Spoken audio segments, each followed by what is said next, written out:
Salut, c'est Cosmos, bienvenue sur ma chaîne. Aujourd'hui, je vous propose un nouvel épisode de Qu'est-ce qu'on fait ?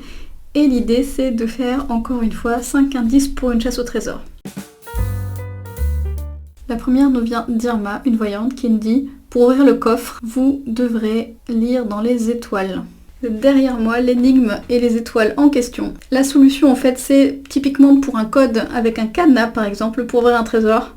Et le code sera 1, 3 et 2. Tout simplement. Pour la mise en place, j'ai simplement découpé des petites étoiles dans du papier que j'ai collé au mur avec de la pâte à fixe.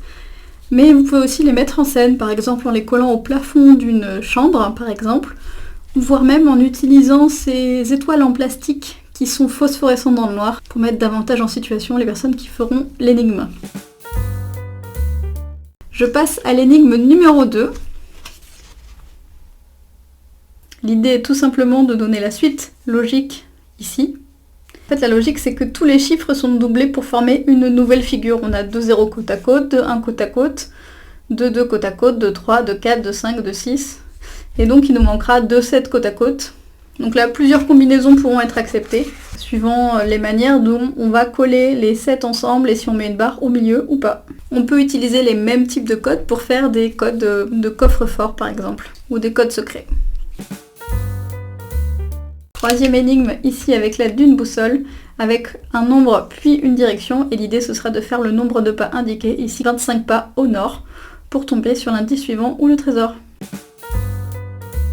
Quatrième énigme, ce sera ça. C'est juste du texte en français qui a été écrit avec l'alphabet grec. Il y a des sites internet qui permettent de le faire, donc on tape au clavier et ça met directement la traduction en alphabet grec. Et là ça dit top secret, le trésor est sous l'évier, tout simplement. On peut fournir une grille avec de correspondance pour le déchiffrage. Enfin, cinquième et dernière énigme. Donc là, c'est un exemple. C'est une énigme type énigme du Perfora. Sur internet, vous pouvez les trouver telles quelles. Moi, j'en ai adapté une pour qu'elle soit un peu plus simple, par exemple pour des enfants. Et j'ai donc il peut être en chocolat. Il a 4 côtés. Au poker, il peut aider. Et donc, c'est le carré. Il y a un site qui répertorie entièrement toutes les énigmes existantes du Perfora. Il y a d'autres où c'est des jeux ou des charades que vous pouvez trouver tout simplement. J'espère que cet épisode vous a plu et que vous êtes inspirés pour faire de nouvelles énigmes. Et je vous dis au mois prochain pour 5 nouvelles énigmes.